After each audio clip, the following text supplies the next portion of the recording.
This is Akashvani. In the program Spotlight, now we bring you a discussion on India's blue economy, a sea of opportunities. The participants are Dr. C.K. Varshni, environmentalist, and Arjun J. Chaudhary, anchor. I'm joined by our esteemed expert, Dr. C.K. Varshni, to discuss on India's blue economy and how it is a sea of opportunities. Dr. Varshni, once again, a warm welcome to you on the program. Thank you. Dr. Varshni, for the benefit of our listeners, could you tell us what is meant by a blue economy? What are the benefits, opportunities from a blue economy? I think when we talk of blue economy, it is the economy which is based on ocean resources. And India is very fortunate to have a very long coastline, over 7,500 and plus kilometers. And we have got on one side the Bay of Bengal, on the other side Arabian Sea. And both of them are very productive areas. The idea is that how we can utilize the ocean resources, which has many possibilities of using for the benefit of the people, as well as for providing job opportunities to the people, and also for providing necessary impetus to the Indian economy. And today, the GDP share of resources that come from the blue economy is very meager. And the idea is that the oceans are full of resources, of a variety of resources, which have remained untapped but have a very high potential of harnessing them and using them for nation building and for the welfare of the coastal communities that we have in our country, where the situation can be improved, and I think they can be greatly benefited from these resources. Now, just to tell you that what are the possibilities, I think possibilities are many. And one of the important possibilities is fisheries. And you know, India is one of the major fishing nations of the world. And I think there is a lot of export of fisheries which is there. And if we do more scientific and more systematic fishing with greater know-how and skill, it is possible really to increase our fishing resource, which will bring us a lot of incentive to the people. There is the local community. It will benefit them, improve their economic condition, and at the same time that it is going to bring a lot of foreign exchange. Second, India has large number of ports now, and also many small ports. And all of them are very important for international trade and commerce. And therefore, as our economy is going to spiral up, grow, which is expected to be 5 trillion, and subsequently we are hoping to really raise it to 10 trillion, then I think more international shipping will be required, and I think most of these ports are going to play a very important role, as well as open up many job opportunities to the people, as well as will promote industrialization at the coastal areas. And in this context, I think you may remember that we have got a Sagarmala project, and the idea is that to connect the various ports, make them more modern and improve them, and also develop new ports.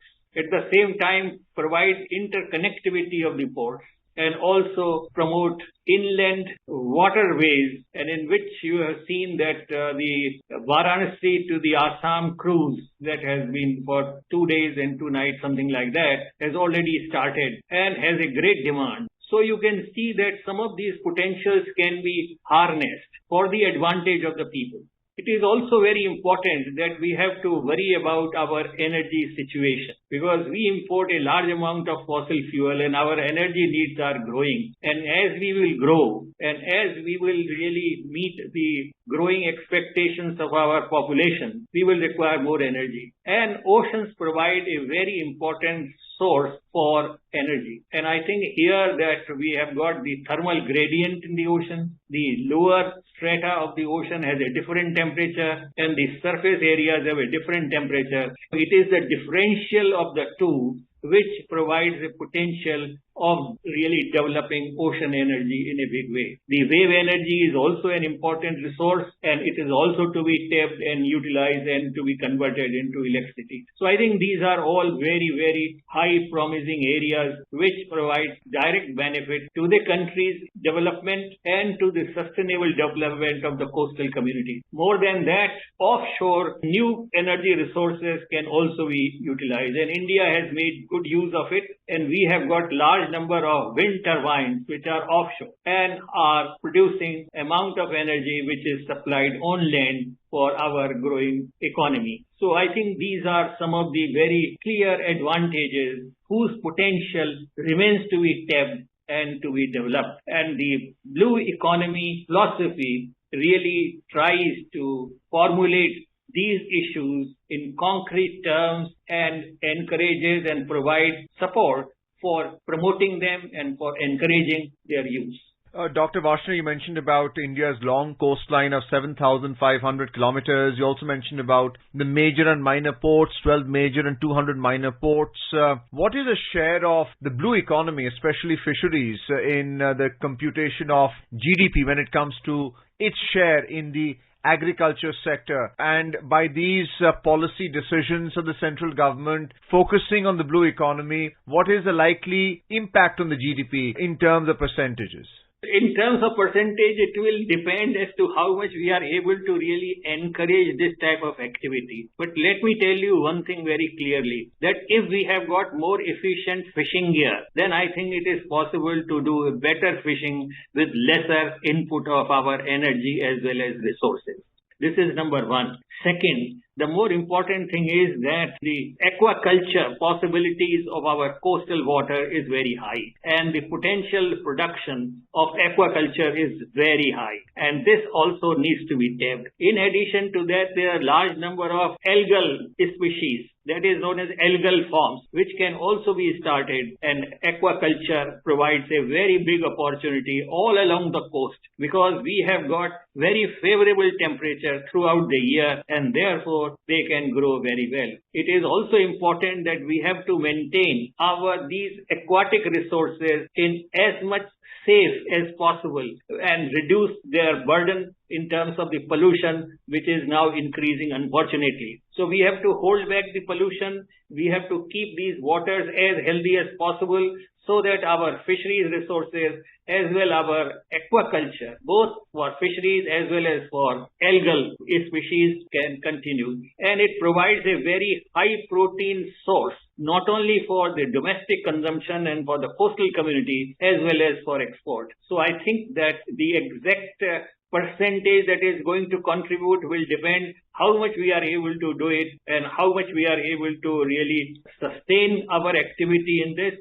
But I can only assure you that it is possible that from aquatic resources, that from marine resources itself, we can have about 10 trillion economy over a period of time if it is properly exploited. More than that, the seabed mining is another important area for which we have got a large amount of area allocated to us by the International Maritime Organization, and where actually robotics as well as the marine deep sea automatic mining becomes a very important. We have got these ferrometallic nodules which have got large amount of iron, manganese, nickel and copper and cobalt. So I think these are the metal resources which also we will be able to harness. But at the same time, we have also to take care of the marine ecosystem and the biotic resources of our marine areas, because we have to, much of the productivity of the ocean depends and the health of the ocean depends on the biodiversity. So I think this is another important aspect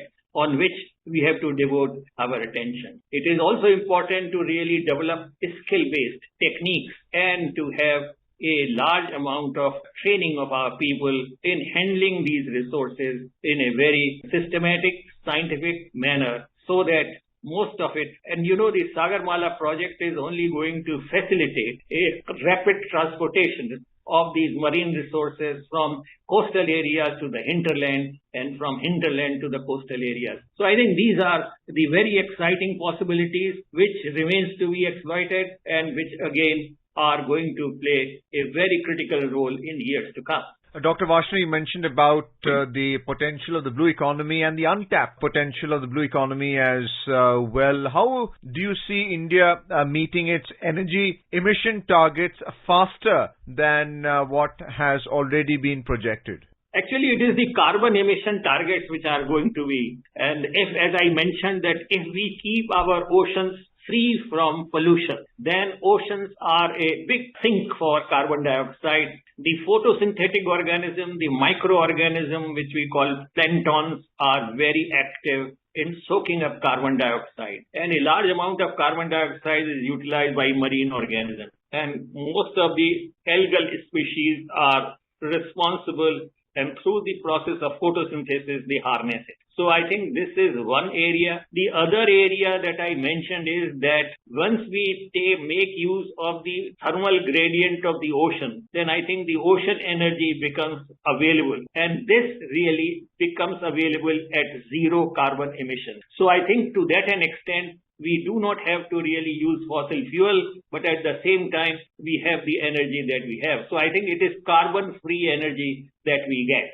So this is something on which I think there is a lot of emphasis, and it needs to be developed in a significant way, as well as there has to be some kind of a research program to make it as simple, effective, so that entrepreneurs are attracted and they really establish these kind of power generating systems, harnessing the heat differential energy of the marine ecosystem for producing electricity and so on and so forth. So I think it has a direct relevance for capping the emission of carbon dioxide, which is becoming a very major issue when becoming a real villain for the climate change, which is descending upon us and is a source of great worry and concern in this country as well as around the world. Dr. Varshney, India is the second largest fish producing country in the world, and India provides a lifeline to more than 40 lakh fishermen in coastal states and union territories. How is the impetus to the blue economy help in increasing the standard of livelihood to those who rely upon marine resources? Yes, it is very important that the better fishing gears and also the satellite imagery data help to our fishermen will enable them to really locate the areas which are having a larger congregation of fish for easy and fast fishing and heavy and rich fishing. So I think this is something where technological input is very seriously going to help. And this kind of extra fishing with least effort or with lower effort will only improve their economic condition and in their well-being. So I think their monetary situation will improve, and also they need to be told as well as demonstrated that how we can do aquaculture, that is deliberately growing fish in seawater in a confined area of the sea where the fish can grow without any danger of the predator fish, so that the crop of the desired fish can be harvested in a big way and without really getting them exposed to the natural predators of the fish or larger fish. So I think this is, and then the area of growing algae has a big potential, algal species which can be used as a food source for the people as well as for the cattle and so on. So I think here is a possibility where this is open up a new chapter or new activity or a new vertical in the blue economy, and this will directly provide a great help for improving their economic profile and their well-being. So I think it will benefit them on a sustainable basis. Right, Dr. Varshney, thank you so much for that, for explaining to us what the blue economy is and how it is a sea of opportunity for the economy of India, and what the multiplier effect is of the blue economy in terms of the benefit to employment and the GDP. Thank you so much, Dr. Varshney, for being with us on Akashvani and giving us a detailed response to the questions we put to you regarding this particular subject matter. Thank you. You were listening to a discussion on India's blue economy, a sea of opportunities. The participants were Dr. C.K. Varshni, environmentalist, and Arjun J. Chaudhary, anchor. This program was produced and presented by the News Services Division of Akashvani. You can listen to it on a mobile app, News on AIR. This program is also available on our YouTube channel, News on AIR Official. You may share your feedback about this program through email at airnsdtalks@gmail.com or WhatsApp on 9289094044.